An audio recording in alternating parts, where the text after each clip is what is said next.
अस्सलाम वालेकुम, I am अस्मार और वेलकम करता हूँ आपको अपने चैनल PHY मेंटोर पे। उम्मीद है कि आप सब खैर आफियत से होंगे। तो चलते हैं आज क्लास 10th की तरफ। हमने यूनिट नंबर 11 स्टार्ट किया हुआ है साउंड। तो अभी तक हम करेक्टरिस्टिक्स ऑफ साउंड को डिटेल से पढ़ चुके हैं कि करेक्टरिस्टिक्स ऑफ साउंड कौन कौन सी हैं। तो आज उससे नेक्स्ट टॉपिक है हमारा रिफ्लेक्शन और इको ऑफ साउंड।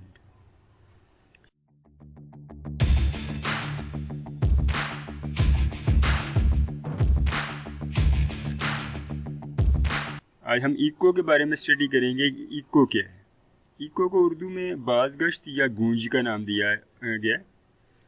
तो गूंज से क्या मुराद है, आपने देखा होगा कई दफ़ा आप खाली कमरे में बैठे हुए हैं और बोलते हैं तो आपको अपनी ही आवाज़ दोबारा सुनाई देती है। इस आवाज़ के दोबारा सुनाई देने को या आप गूंज का नाम देते हैं या इको का नाम देते हैं। या सम टाइम आप हिली एरिया की तरफ गए हैं, वहाँ पे पहाड़ वगैरह कोई, तो आप ज़ोर से बोलते हैं तो आपको अपनी आवाज़ फिर से सुनाई देती है। तो ऐसे प्रोसेस को आप कहते हैं इको।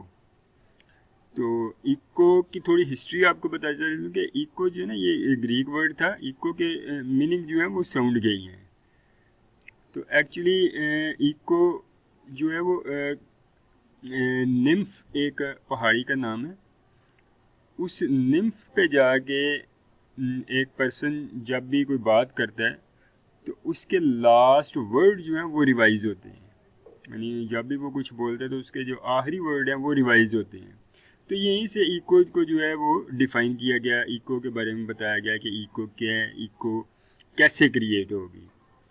तो चलिए आए देखते हैं इसे डिफ़ाइन कैसे करेंगे। इको कहता है the sound heard after reflection from a rigid obstacle is called an echo. कि जब भी साउंड आपके पास किसी रिजिड ऑब्स्टेकल से रिफ्लेक्ट होके दोबारा सुनाई दे आपको, तो उसे आप क्या नाम देंगे, इको का। सिंपल आप कह देंगे रिफ्लेक्शन ऑफ साउंड है। जब भी साउंड रिफ्लेक्ट होके आएगी तो आपको दोबारा सुनाई देगी, उसे आप क्या नाम देते हैं, इको का। रिजिड ऑब्स्टेकल, कोई रिजिड आपके पास रुकावट, ऑब्स्टेकल कहते हैं रुकावट को, कोई रिजिड ऑब्स्टेकल है, कोई रिजिड रुकावट है आपके पास। तो अगर साउंड वेव्स जाके उससे टकरा के वापस आएँ और आपको दोबारा सुनाई दें तो उसे हम क्या कह देंगे, इको का नाम दे देंगे। जैसे कि ये आपको नज़र आ रहा है, ये एक पर्सन बैठा हुआ है हिली एरिया में। तो ये जब आपके पास ये हाथ से कोई बेल वगैरह बजा रहा है तो बेल बजाने से क्या है, ये साउंड क्रिएट हुई और ये साउंड जाके इस पहाड़ी से टकराई और टकराने के बाद इसे दोबारा सुनाई दी। तो ये इको क्रिएट होगी, यानी इसे एक साउंड जो है वो फिर से सुनाई दी, दोबारा सुनाई दी, तो इसे हम कह देंगे इको। यानी ये रिफ्लेक्शन ऑफ साउंड। ये सेम इसी तरह है कि आपके पास एक बाल है, बाल को आपने दीवार के साथ मारा है तो वो टकरा के वापस आपके पास आया, यानी बाउंसिंग बैक हुआ है। तो इसी तरह आपकी साउंड भी बाउंसिंग बैक होती है जब किसी रिजिड सरफेस से जाके टकराती है। तो इस बाउंसिंग बैक ऑफ साउंड को या रिफ्लेक्शन ऑफ साउंड को ही आप क्या नाम देते हैं, इको के, इको का नाम देते हैं। तो इको की कंडीशन क्या है कि इको क्रिएट होने के लिए मिनिमम डिस्टेंस जो है वो आपका 17 मीटर होना चाहिए। अगर मिनिमम डिस्टेंस 17 मीटर होगा तो आपकी इको क्रिएट होगी। और आपको ये लाजमी नहीं कि एक दफ़े ही आवाज़ सुनाई दे, ये एक से ज़्यादा दफ़ा भी आपको सुनाई दे सकती है। यानी 1 टाइम से 2 टाइम भी, 3 टाइम भी, यानी 2 दफ़ा 3 दफ़ा भी आपको अपनी ही आवाज़ सुनाई दे सकती है, मल्टी रिफ्लेक्शन हो जाती है। तो मैं ज़्यादा डिटेल में नहीं जाऊँगा, आपके लिए इतना ही कि इको क्या है, क्रिएट कैसे होगी और इसकी कंडीशन क्या है। तो चलते हैं नेक्स्ट की तरफ। नेक्स्ट है हमारा स्पीड ऑफ साउंड, कि स्पीड ऑफ साउंड क्या है। अच्छा, आपको बताते चलूँ, हम यहाँ पे स्पीड ऑफ साउंड का रिलेशन ड्राइव नहीं करेंगे, ना ही स्पीड ऑफ साउंड की मैग्नीट्यूड फाइंड आउट करेंगे। वो नेक्स्ट क्लासेस में जाके आप करेंगे। फर्स्ट ईयर में जाके आप ये प्रूव करेंगे कि स्पीड ऑफ साउंड की न्यूमेरिकल वैल्यू कैसी है, कौन सा रिलेशन आप यूज़ करेंगे, वो डिपेंड किस पे करेगी। इसमें जस्ट हम इसका इंट्रोडक्शन करवाएंगे, इंट्रोड्यूस करवाएंगे आपको कि स्पीड ऑफ साउंड आपके पास एयर में कैसी होगी, यानी गैस में कैसी होगी, लिक्विड में अगर आप चले जाते हैं तो फिर कैसी होगी, अगर आप सॉलिड में चले जाते हैं तो फिर कैसी होगी, या आपके पास लिक्विड के लिए इसकी वैल्यू कैसी है, एयर के लिए वैल्यू कैसी है, या सॉलिड के लिए वैल्यू कैसी है। तो ये देखते हैं, कहते हैं the nature of the medium will affect the speed of the sound waves. तो देखिए आपने पढ़ा था कि साउंड वेव्स जो हैं वो मैकेनिकल वेव्स और कंप्रेशनल या लॉन्गिट्यूडनल वेव्स हैं। तो मैकेनिकल वेव्स के लिए मीडियम का होना ज़रूरी है। तो नेचर ऑफ मीडियम जो है वो इसकी स्पीड ऑफ साउंड पे इफेक्ट क्रिएट करवाएगी। नेचर मीन आपका मीडियम गैस है, लिक्विड है या सॉलिड है। डिफरेंट मीडियम में स्पीड ऑफ साउंड डिफरेंट होगी। अगर they can not pass through a vacuum, ये पीछे हम पढ़ चुके हैं कि ये वैक्यूम में से पास नहीं करती, इसके लिए मीडियम रिक्वायर है। तो देखिए speed of sound find out करने का ये रिलेशन आपके पास सिंपल है, v is equal to F lambda. V velocity या स्पीड है, एफ फ्रीक्वेंसी है और लैम्डा वेवलेंथ पीछे आप पढ़ चुके हैं। लेकिन actual relation speed of sound find out करने का ये है, v is equal to square root E over rho. E आपके पास क्या है, इलास्टिसिटी ऑफ मॉडुलस, और रो आपके पास डेंसिटी ऑफ एयर या डेंसिटी ऑफ मीडियम है जिसमें से साउंड पास कर रही है। ये वाला रिलेशन पुट करके आप speed of sound find out कर सकते हैं कि एयर में कैसी होगी, लिक्विड में कैसी होगी या सॉलिड में कैसी होगी। मैं ज़्यादा डिटेल में नहीं जाऊँगा क्योंकि आपके लिए इतना ही है। सिर्फ ये बताता चलूँ कि स्पीड ऑफ साउंड सबसे पहले न्यूटन ने फाइंड आउट की थी। न्यूटन से न्यूमेरिकल वैल्यू जो है वो गलत आई, फिर इसको करेक्ट किया एक मैथमेटिशियन था लैपलास। लैपलास ने correct value speed of sound की फाइंड आउट की मीडियम के लिए, एयर के लिए, गैस के लिए। तो चलते हैं नेक्स्ट की तरफ। कहता है speed of sound in solid, liquid और गैस, यानी सॉलिड में स्पीड ऑफ साउंड कैसी होगी, लिक्विड में कैसी होगी, गैस में कैसी होगी। तो ये देख लें, ये आपको मीडियम दिए गए हैं। सबसे पहले एयर गैस है, ये स्पीड आपकी मीटर पर सेकंड में है। देखिए एयर गैस में स्पीड ऑफ साउंड है 300 मीटर पर सेकंड।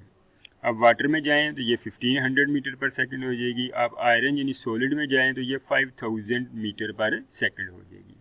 लेकिन न्यूमेरिकल वैल्यू से क्या पता चलता है कि सबसे कम स्पीड ऑफ साउंड गैस में होती है या एयर में होती है, उससे ज़्यादा लिक्विड में होती है और सबसे ज़्यादा स्पीड ऑफ साउंड सॉलिड में होती है। आप नेक्स्ट क्लास में जाके ये प्रूव करेंगे। इसी को इधर दोबारा शो किया गया, ये मीडियम आपके पास मैटर है, ये स्पीड है। तो ये देख लें, यहाँ पे टेम्परेचर भी साथ शो किया गया है। 0 डिग्री सेल्सियस पे ये 331 मीटर पर सेकंड है। जब आप रूम टेम्परेचर पे जाते हैं तकरीबन 20 डिग्री सेल्सियस, तो ये स्पीड आपके पास हो जाती है 343 मीटर पर सेकंड। यानी आप जब बोल रहे हैं तो उस वक्त जो स्पीड ऑफ साउंड होगी वो 343 मीटर पर सेकंड होगी। इसी तरह जब वाटर में जाएंगे तो वाटर में जाके उसकी स्पीड हो जाएगी 1493, यानी इंक्रीज़ होगी। सी वाटर में और है 1533 है।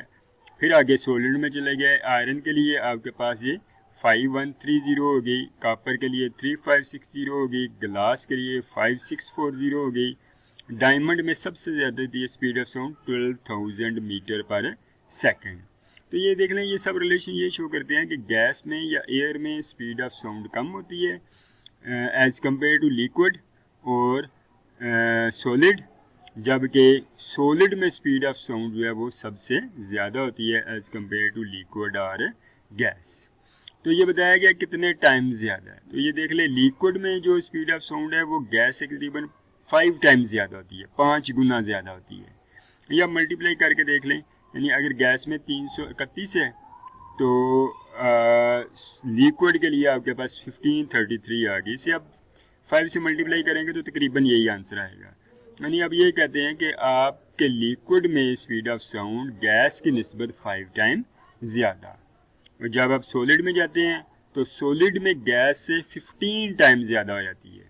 यानी जो गैस की स्पीड है उसे 15 से आप मल्टीप्लाई कर दें तो जो स्पीड आएगी वो सॉलिड में आ जाएगी।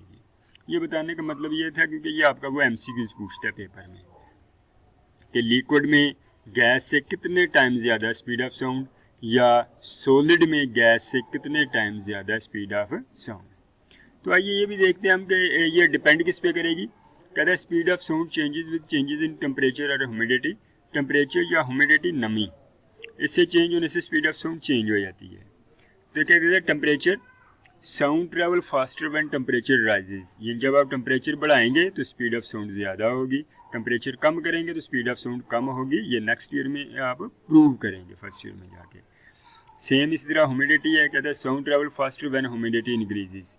जब नमी आप बढ़ा देते हैं तो स्पीड ऑफ साउंड बढ़ जाती है और जब नमी कम कर देते हैं तो स्पीड ऑफ साउंड भी कम हो जाती है। या कि प्रेशर कहते हैं a change in pressure does not affect speed of sound. Pressure change करने से स्पीड ऑफ साउंड पे कोई भी इफेक्ट नहीं होता। ये सब चीज़ें आप नेक्स्ट ईयर में फर्स्ट ईयर में जाके प्रूव करेंगे। अभी सिर्फ आपकी ये इंट्रोड्यूस आपको उसने करवाया कि स्पीड ऑफ साउंड कितनी होगी, रूम टेम्परेचर पे कैसी होगी, लिक्विड में कैसी होगी, सॉलिड में कैसी होगी। उम्मीद है कि आपको ये कंसेप्ट क्लियर हो गया होगा। आज हम सिर्फ इतने स्टडी करेंगे, तो मिलते हैं इंशाल्लाह नेक्स्ट वीडियो के साथ। अल्लाह हाफ़िज़।